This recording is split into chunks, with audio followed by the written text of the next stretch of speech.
While on campus, I met this great guy, funny, nice. We were friends, just friends. I met him again 3 years later as we were doing our masters at the university. And you know sometimes how you get comfortable with people you know or you've known for a long time? And that's what I did. I got too comfortable. In the end, I ended up pregnant, and I was unmarried, and yet I come from a very strong Christian family. So this caused a lot of confusion in my mind. But I remember saying to God that, you know what, I got myself in this, so don't worry, I'll sort it out, you know, like go be doing other things. And when I found out I was pregnant, I said, there's a lot of stigma around being young, unmarried, and then being pregnant. And I thought, how am I going to deal with this? My first thought was that I shouldn't have my child in Uganda. And I had Googled and looked around and thought, you know, I could go to the States. So I went to the US Embassy, grabbed my passport, and I was thinking, yeah, I've been working for 3 years, go to the embassy, they'll definitely give me a visa, go to the States, have my baby. I'd checked on all these crisis pregnancy things and places you can stay, and it seemed like a piece of cake. So there I was with my visa, with my passport, went to the American embassy, did an interview. I was really confident, and I was like, you know what, God, like be with other people, let me sort myself out. So the day I went to pick my passport, I went through my passport, and I was like, where's the visa? I turn to the back page and I see a little stamp, denied. Oh my God. That was my plan. I had it all set. I was like, I'm not going to be here and, you know, be surrounded by circumstances that are not right. The timing wasn't right. But yeah, the American embassy didn't give me a visa. I took my passport, put it in my bag. I was like, it's all right. I'll try the UK.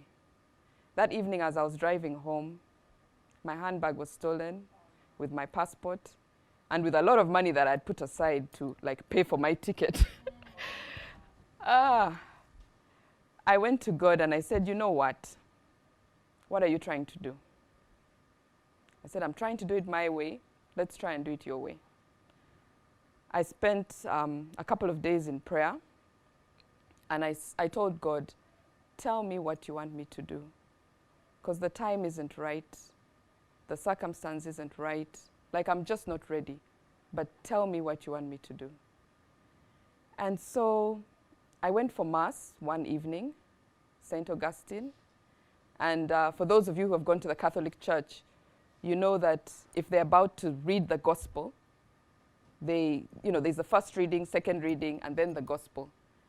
And before they say the Gospel, they kind of read a verse and then say the Gospel from this book. So I walked into St. Augustine and I was late. Yes, I know you're watching Charity. I was late. So I missed the first reading, I missed the second reading, and I was just in time for the Gospel. And as I walked in, like literally sneaked in, because you know it's quiet, people are standing up, this is what the Gospel was. You shall conceive, and you shall have a son. Amen. Oh my God. I looked around, I was like, God, I wanted you to talk to me, but like, this is too loud.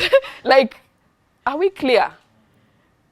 And the priest of the day repeated the sentence, you will conceive and you will have a son.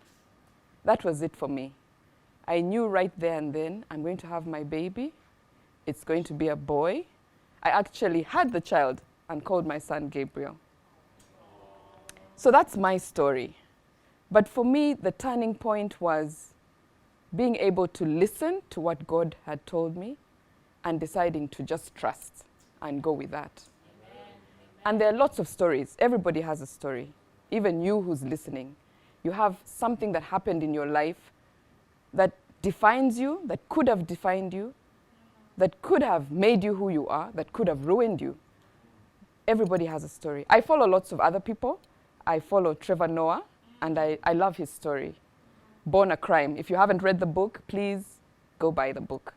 Because his story is about being born from a black mother and a white father at a time when South Africa was at the highest in apartheid. And that's why he says he was born a crime.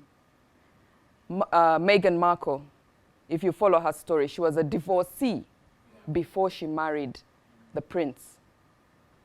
Despite the fact that she came from a mixed race family, let's not even go there, but she was a divorcee. In Uganda, one of the people I follow on Facebook, Amos Wekesa, and I love his story as well. I think he was like a tour guide, but currently he's running some of the best hotels, and he's basically doing so well in the industry.